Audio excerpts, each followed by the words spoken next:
नमस्कार शेतकरी बांधवांनो, तुमच्या सर्वांचं आपल्या माझी माहिती या यूट्यूब चॅनलवर स्वागत करतो। शेतकरी मित्रांनो, पीक विम्याच्या संदर्भातली एक अत्यंत महत्त्वाची माहिती समोर आलेली आहे। मित्रांनो, मुख्यमंत्र्यांनी घोषित केल्याप्रमाणे 17,500 रुपये आता पीक विमा शेतकऱ्यांना मिळण्याची शक्यता वर्तवण्यात आलेली आहे। खरोखरच 17,500 रुपये शेतकऱ्यांना मिळणार आहेत का?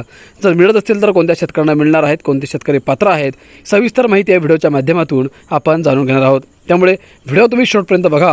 अर्ध्यावरती व्हिडिओ सोडून गेलात तर ही अपूर्ण माहिती तुम्हाला या पीक विम्याच्या 17,500 रुपयांपासून वंचित नक्कीच ठेवू शकते। तर चला जास्त वेळ न घेता आजच्या व्हिडिओला सुरुवात करूयात आणि आपल्या माझी माहिती या यूट्यूब चॅनलला सबस्क्राईब देखील नक्कीच करा। मित्रांनो, पीक विमाधारक सर्व शेतकऱ्यांना पिकांच्या नुकसानीच्या प्रमाणात 17,500 रुपयांपेक्षा जास्त अथवा अतिवृष्टी नुकसानीच्या धर्तीवर मुख्यमंत्री देवेंद्र फडणवीस यांनी घोषित केल्याप्रमाणे सरसकट पीक विमा लवकरात लवकर द्या अशी मागणी अखिल भारतीय किसान सभा परळी कमिटीच्या वतीने करण्यात आलेली आहे।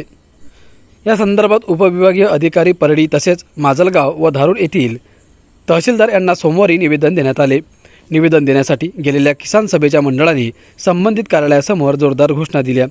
पुढील वर्षाचा हवामानाचा अंदाज आणि सरकार याकडे गांभीर्याने पाहत असल्याने पीक विमा योजनेमध्ये यापूर्वीचे असणारे जोखीम स्तर, पेरणीसाठी झालेला विलंब, पावसाचा पडलेला खंड, अतिवृष्टीने झालेले नुकसान आणि स्थानिक आपत्तीच्या वेळेस मिळणारी मदत, पोस्ट हार्वेस्टिंग मिळणारी मदत असे चारही मिळणारे जोखीम स्तर हे पूर्णपणे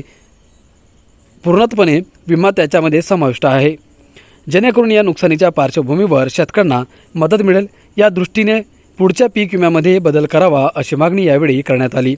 शासनाने घोषित केलेल्या अतिवृष्टी अनुदान सर्व वंचित शेतकऱ्यांना 8 दिवसांच्या आत सर्व अडचणींचे निराकरण करून वितरित करण्यात यावे।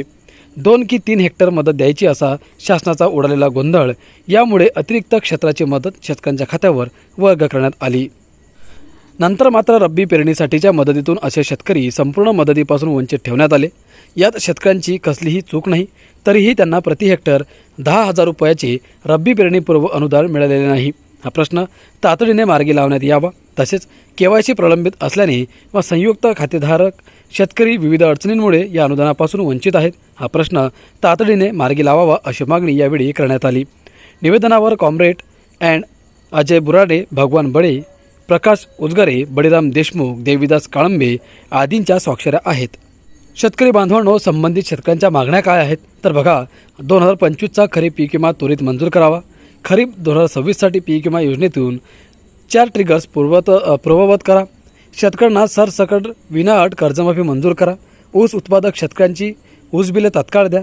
आमदार संजय गायकवाड यांच्यावर कायदेशीर कारवाई करा आणि शिरसाळा येथील मंजूर घरकुल धारकांना वाळू मंजूर करा इत्यादी मागण्या शेतकऱ्यांच्या आहेत। तर मित्रांनो, तुम्हाला काय वाटते कॉमेंटमध्ये नक्की सांगा आणि हा व्हिडिओ इतरही शेतकरी बांधवांना शेअर करा।